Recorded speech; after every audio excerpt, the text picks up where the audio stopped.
very tense political situation in the world. We have a new Cold War. We have ongoing wars in Southwest Asia, so-called Middle East. And I believe, by looking at this from the standpoint also of Southwest Asia, the Middle East and Africa, I believe the Belt and Road could be the basis for not only massive economic development, but also for peace on the whole planet. Now, the reason I say this is because the Schiller Institute and I myself have been not only observers of the Belt and Road, we have been on the inside of the Belt and Road. From the genesis of this idea in the early 1990s, we have been working on this. I personally joined in 1994, and since then been advocating this idea that peace can only be achieved through economic development and economic cooperation. Now, as my colleague pointed out, this is the entirety of the concept we have, which His Excellency the Ambassador also said, it's not simply the Silk Road, it's not the old Silk Road. This is a global initiative which can transform many, not only of the economic conditions, but also our concepts as human beings of ourselves, our planet, our universe, and our relations with other nations. But it's that kind of contradiction in viewing the role of human beings and nations in the world, in nature, and our dealing with nature. I think that will be a big challenge to resolve, because there are two different paradigms going in different directions. One in the east with the Belt and Road and the allies of China, like in the BRICS countries, and the other direction is going in the opposite way, which is represented by the EU and the United States and their allies. But that can be resolved by getting a common understanding of where we misunderstand each other. Now, just the genesis of the idea of our idea of the Eurasian language, this is an article I found in our archives from 1992, where the first map of what we call the Eurasian language was presented. This is the Executive Intelligence Review, a weekly magazine associated with the Schiller Institute. And the idea was that, as the title says, it's a project for peace in the world. This comes immediately after the fall of the Soviet Union and the end of the Cold War. So we had high hopes that we will have a completely new world order based on the economic development perspective, which now the Chinese government. Now in 1996, there was a major breakthrough where the Chinese government officially adopted the new Silk Road as the strategy for China internally, but also in its foreign policy. It was a conference in Beijing in 1996. This is the chairman of our Schiller Institute in China at the time. We were invited to that meeting too. And immediately after that, we produced the most comprehensive study of the Eurasian language, New Silk Road, which was published in 1997. So we have been on this track for a very long time, and since then we have organized hundreds of conferences and seminars, not in China, not in Asia, but in Europe and the United States, to explain why this is important for the economic revival of the United States and Europe, because we have had a period of stagnation and actually collapse in the Western economies. Now, after President Xi Jinping announced the Belt and Road, which is a completely different level than the New Silk Road, we immediately presented this special report. It's almost 400 pages. It's available for people to purchase, on explaining not only all the projects involved, but how important they are in transforming the economic policies of every nation on the planet. And I myself translated into Arabic. Also, it was translated into Chinese and also now in German. So this one is available. I and my friend, the moderator, Jason Ross, last year finished Jason is not only moderator, he's the scientific advisor of the Schiller Institute. We together worked to explain in this special report, 290 pages, the importance of the Belt and Road for Southwest Asia, Middle East, and Africa. It's a comprehensive study on what impact that would have on these two troubled regions of the world. Now, the irony is that when we started this, or the Schiller Institute started this in the early 1990s, our hope is that this Eurasian language will not start from the east, it will start from the west, what we call the productive triangle. Because in Western Europe, in the triangle between Berlin, Vienna, and Paris, you had the highest concentration of industrial technology on the planet. And of course, the adjacent regions, like in Sweden, Denmark, and other regions, you also had, but this is the massive concentration. So propose this productive triangle to launch a Marshall Plan for Eastern Europe and Russia based on investments in infrastructure, rebuilding the industry, and scientific capabilities. Unfortunately, that did not happen. Europe and the United States were involved in completely different projects. And the economic thinking was not to industrialize other nations, but to deindustrialize, including here in Sweden and in the United States itself. So this is an economic forecast presented by Mr. Lyndon LaRouche, an American economist, which in 1995, which explained why the Western or international financial system will collapse, because it has like the first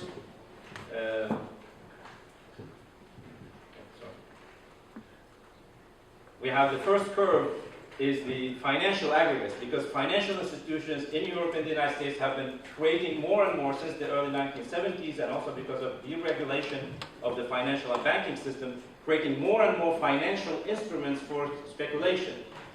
And then what follows that more and more monetary resources are also moving into that direction, because it promises higher yield than investing in infrastructure.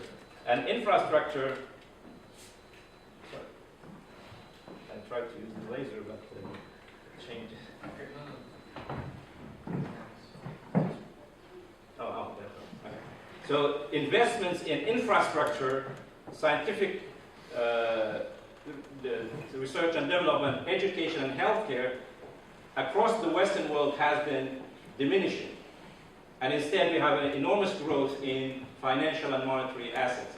And Mr. LaRouche said this is going to collapse, we don't know when, but it will eventually collapse, because you cannot have two different realities in the same world.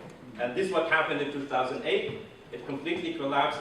But the problem is that the banks in the United States, in Europe, and Japan, instead of reversing this speculative bubble policy, they pumped even more money to save the banks who were continuing the same practices as before. No people went to jail, no people committed suicide. The business continued as usual. And that has created now even more financial, like we have enormous bubbles in derivatives and other exotic financial papers, which are all threatening the Western and international banking system. So as a result of that, we had a study which is presented by the American Civil Engineers Association on the state of the American infrastructure. And they gave the American infrastructure a D+, which is a terrible grade. And because there has been no real investments in American infrastructure, not only building new infrastructure, the maintenance of the existing infrastructure has been suffering. We have a similar situation in Europe. Everybody knows the state of Swedish railways and urban transport. We have many, many problems. So that's a fact of life, which needs to be reversed. And that's where the Belt and Road can help reverse this kind of policy by changing the parameters of that money and financial assets should be in the service of investments in infrastructure, industrial development, scientific development. Now, as I said, since 2008, the big three banks in the Western world or in the advanced world, the American Federal Reserve, the Central Bank of Europe, and the Bank of Japan, they produced almost $13 trillion in new financial or new money to save the financial system. China, the China Big Four banks, the Bank of Reconstruction, the Bank of, sorry, I have a list here. Yeah. The Bank of Development, the China National Agricultural Bank, and China Export-Import Bank. They also produced almost $13 trillion in credit. But that credit did not go to financial speculation. It went into investments in infrastructure and industry, both in China itself, but also around the world. So the difference between money and credit is this. Money only generates money. Credit generates physical assets, physical values, and by investing in improvements into future gain.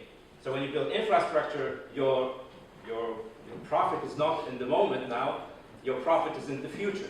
That's why it's a credit policy. And that has been abandoned in the West. No European country today can say, we need 100 billion euros to rebuild our railway system. The EU would say no. The European Central Bank will say no. In the United States, the American president says the whole time we have terrible infrastructure, but he cannot generate money to build American infrastructure. The state is not allowed. And that has been the ideology. So with China, China's emergence is not simply like everybody's now talking China in the world. Before China came in to dominate the world economy in a sense, China focused on, especially since the 2008 crisis, on building the Chinese infrastructure and industrial capacity. China, using this credit, the $13 trillion, built the largest railway and high-speed rail system in the whole world. The high-speed railways of China, within just less than 10 years, exceeds the entirety of all the European high-speed railways. China built the world's largest water management system. The Three Gorges Dam, the South-North water transfer system. China started and launched one of the most progressive space programs, which, as my colleague says, this opens the whole universe for our human, as a resource for our society on the planet. So it's these developments that China has committed itself to do in China that has allowed it to become a world leader in high-speed railway production. It's a world leader in water management system. It's a world leader in power generation. China has one of the most progressive and expanding nuclear power plant production, including its own Donghua third-generation power plants, building in China, but they can start exporting it to other countries. So I believe this is the very important. Now, this is the basis for why China is such a great nation, because all China is focused to become what the President Xi Jinping calls a prosperous society. But China is contributing with that to the world, to other nations. Now, here in Sweden, we are very happy that China has done that, because our exports, especially after the financial crisis, 2008, has been rising steadily. And our exports of especially machines, automotive parts, electric devices, and so on, has been expanding. Our imports from China are equally increasing. Germany, which is Sweden's most important export market for industrial goods, has this similar relationship to China, but the magnitude is 10 times larger than in Sweden. So a lot of the German industries after the financial crisis have survived because China is developing, because the markets in the United States and Europe have been stagnating. And now with the Belt and Road, that China is opening other markets for Sweden and Germany to work together. So here comes the next point, which is, because I don't think the question of trade, I mean, Swedish business is very happy to increase export to China, sell goods which are not politically, conditioned or anything. So we are happy with that. But the Belt and Road is not simply about trade in goods and services. The Belt and Road is a revolution in creating new possibilities for all societies to develop. Now, what we have, like, one thing I want to say is there's something which has went unnoticed in Sweden. Not in the media, not in the political discussion. There has been a major breakthrough in Eastern Europe, not only about the North and South Korea. There has been a breakthrough between China and Japan. There's a breakthrough between Japan and Russia. And all these countries are working together. They have formed what is called, and by the way, Japan, which was very skeptical to the Belt and Road and had many ideological issues with China, now have reversed its policy under Abe, the Prime Minister Shinzo Abe, and now are wholeheartedly embracing the Belt and Road and want to work with China in third countries. Now, there's a process called China, Japan, South Korea plus X, which means that Japan, South Korea, and China will work together in a third country. So we need a similar relationship with China, which says Sweden, Europe, China plus X. Now, in order to be able to work in other parts of the world, there are many attitudes and ways of thinking that have to change. And as we explain in our report on the importance of the Belt and Road for Africa, we explain many of these ideological, intellectual, and epistemological problems that have become dominant in Western thinking. Now, Africa is a very good example. Now, if you see the tendency, as one of the ladies said, it's not a problem, it's a challenge. This is typical Chinese way of thinking.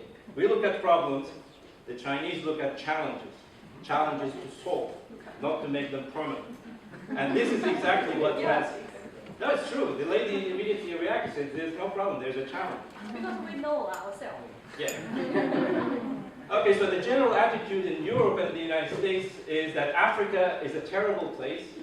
There's famine, there are wars, there are epidemics, and all kinds of things. So what can you do? Well, because the political elites there are corrupt, there's no way you can change anything, but you can send some help. You know? And this is what has been dominant. And we are making poverty in Africa a permanent state by providing more and more aid to these small projects. Now, I believe that the Swedish and European people, they are very have enormous solidarity. They do care about weaker and poor people, but the way this is channeled is completely wrong. Because you will force these ladies to come to the well every day and carry these heavy tankers for the rest of their lives by providing this well. You know, I see it in a different way. Rather, what you need to do is you bring the water to the houses of these ladies instead of forcing them to walk for kilometers to bring water. Now, China did not bring 700 million people out of poverty by asking the 500 million other Chinese to give money to the 700 million poor. That's not they lifted people from poverty. They built infrastructure, as I explained, water management system, transport system, electricity. You can never bring people out of poverty without electricity, and lots of electricity. Not just a small solar panel somewhere to light a bulb or something. Massive amounts of electricity. That's how you bring people out of poverty. The other attitude towards Africa is that you cannot have nuclear power in Africa.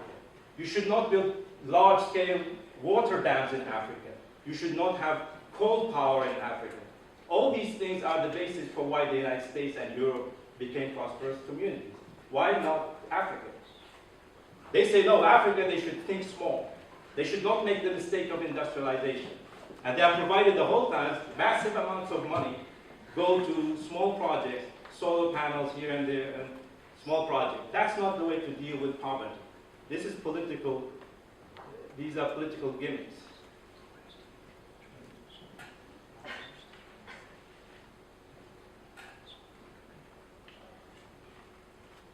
The other attitude towards Africa, which has been dominant, is that Africa is a major source of raw material. There are lots of raw materials in Africa. And the attitude, the irony which we found in our